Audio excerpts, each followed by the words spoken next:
ক্ষমতাতে নামাবেন, কেউ আর ক্ষমতা রাখতে চাইলেও রাখতে পারবে না। প্রতিবেশী রাষ্ট্রের প্রতি তার আস্থা ছিল, কিন্তু কোনো কিছুই কাজ হয় না, কারণ আল্লাহ খেপে গেছেন। আল্লাহ যার প্রতি খেপে যান তাকে কেউ রক্ষা করতে চাইলেও রক্ষা করতে পারবে না। তিনি যেভাবে ক্ষমতা থেকে বিদায় নিলেন, খুব লজ্জাজনক। আমাদের থেকে বিদায় হয়ে গেলেন, কিন্তু দেশ থেকে তিনি একটা বিপদে ফেলে গেলেন। বিপদের বাস্তবতা কি? উনি চলে গেছেন, কিন্তু আমরা কি দেখলাম?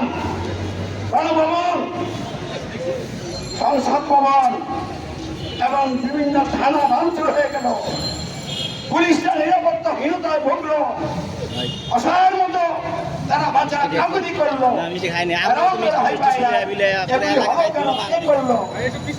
এগুলি মূলত আল্লাহ আযাব গজবের অংশ ছাড়া কিছু নয়।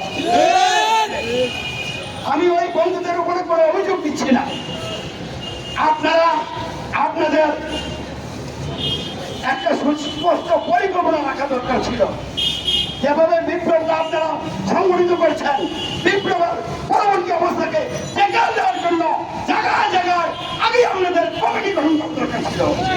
যারা থানাগুলিকে রক্ষা করতো, জাতীয় সম্পদকে রক্ষা করতো, আপনারা সুন্দর এই কাজটা করতে পারেন নাই।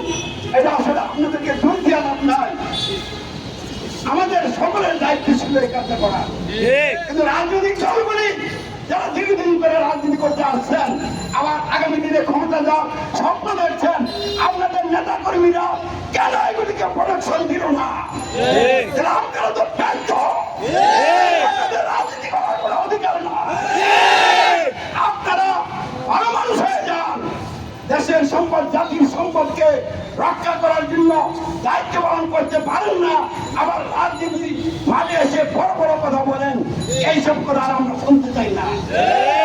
এই মুহূর্তে ওই সমন্বয়ক বন্ধুদের দৃষ্টি আকর্ষণ করে যারা মানবতাবাদী মানুষ, তাদের মধ্যে মানবতা মনুষ্যত্ব আছে, তাদের মধ্যে আমার আন্তরিক আহ্বান, যে যেখানে আছেন লুটপাট বন্ধ করার জন্য দায়িত্ব পালন করেন এবং মানুষের জানমাল রক্ষা করার জন্য ঝুঁকি নিয়ে হলো মাঝে থাকেন।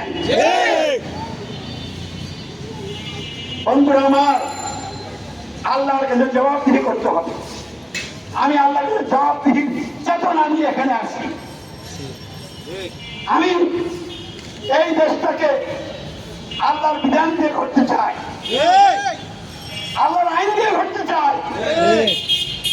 এই জন্য বৈষম্য বিরোধী আন্দোলনের চেতনাকে যারা লালন করেন, তাদের প্রতি আমার আন্তরিক আহ্বান।